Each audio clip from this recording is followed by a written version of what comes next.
So in the first battery video, I talked about the process of salvaging the individual Tesla cells. In this video, I will cover the remaining steps. So starting out here with step 2, where I show you how I actually created the individual cell bricks.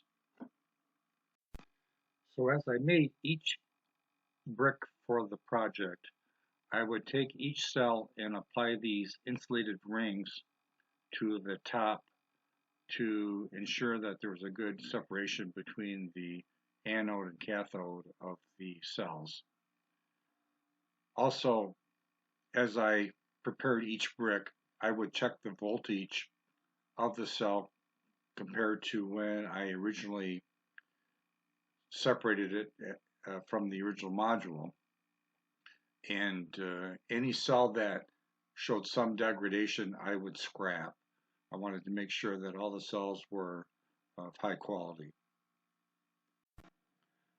I then take these cells and put them back into the matrices created by the interlocking plastic pieces, also known as Lego pieces, into the two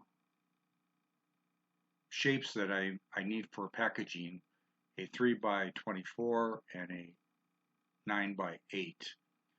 As you'll see in the picture here, I spot weld onto the negative side a nickel matrix strips that interconnect all the cells. Then on the positive side, I interconnect the cells with fusible links that are supplied by battery hookup. I put 2 layers of the fusible links on to ensure that I have sufficient current capacity that the Tesla cells are capable of generating. I think if I was to do it over again, I wouldn't use the fusible links. I literally would just put the nickel strips on both sides of the bricks. So in the end, I needed 69 of the 3x24 bricks and 27 of the 9x8 bricks. So step 3 was to create the individual brick rows. The reason this is a specific step is I created a modular battery design. Each battery module, and there's 4 modules, have individual specific rows within the module that are interconnected to each other to create the module, and then of course each module is interconnected with the other modules to create a total battery. I connected the individual bricks using solid copper wire, serpentine through the battery row, and then each row was interconnected using a copper bus that I connected to each row using stainless steel fasteners. The 4th step is to create the individual battery modules. As I indicated earlier, there's 4 modules, 2 in the front, 1 in the middle, also known as a tunnel battery module, and 1 in the rear. What I'm going to show briefly are 8 photos, 2 for each of the battery modules, showing you the interior appearance and the exterior appearance. You can see how the individual rows are interconnected, and you can also see the connectors for the high voltage lines, which are 2-aught quick connects, and also the quick connect for the low voltage sensing wires that go to each module and to each row within the module. And as you look at the interior wiring, you can see how the sensing wires are also quick connected, so I can actually work on an individual row within the module. A few other comments on these battery modules. They're made out of 1/8 inch aluminum welded together with 1-inch angle aluminum for reinforcement, and the rows are isolated from the metal boxes with perf board.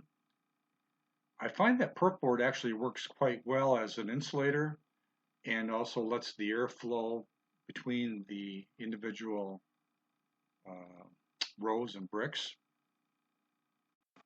You will also note that each battery box has aluminum vents that I will talk about in a few short videos at this time. With this video, I want to demonstrate how I am going to ventilate the aluminum battery boxes that are in the electric Corvette. Each battery box will have a couple of vents that let fresh air into the box, and then a couple of vents that let any air that has been heated because of the batteries, mostly due to charging, will exit the battery box. So it allows fresh air to circulate through the boxes. What's key though is when it's on the road, if for some reason I do get caught in the rain, I don't want rainwater to get into the battery boxes. These vents are lined with special waterproofing fabric that keeps that from happening. And the camera probably can't pick it up, but there's metal screening and then there's a fabric on the inside. Let me demonstrate how it works with allowing fresh air to go through the battery box. I'll just use a blow dryer. Clearly the blow dryer blows the air.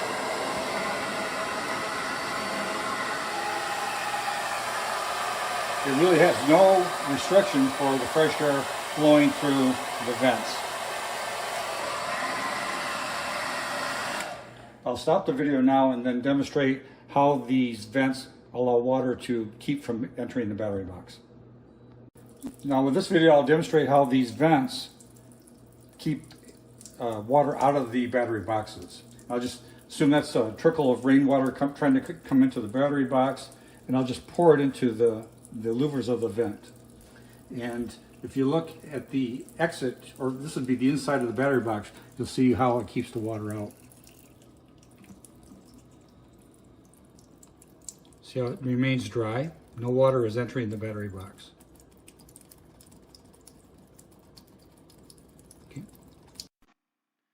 So the last step of the battery process was the integration of the individual battery modules into the car.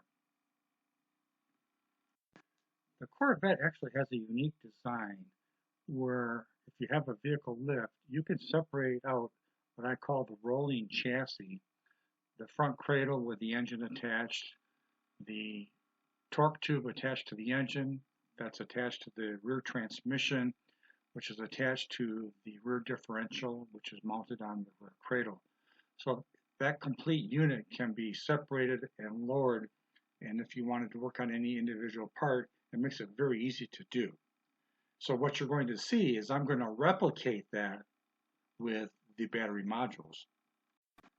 So this is a view from the rear side of the new rolling chassis, but rather than the powertrain, it is now the 3 front battery modules, the 2 front and the middle tunnel, and the motor, all mounted to a 1/4-inch aluminum plate with 1-inch aluminum angle for reinforcement, attached to the front cradle and the rear cradle with stainless steel countersunk fasteners.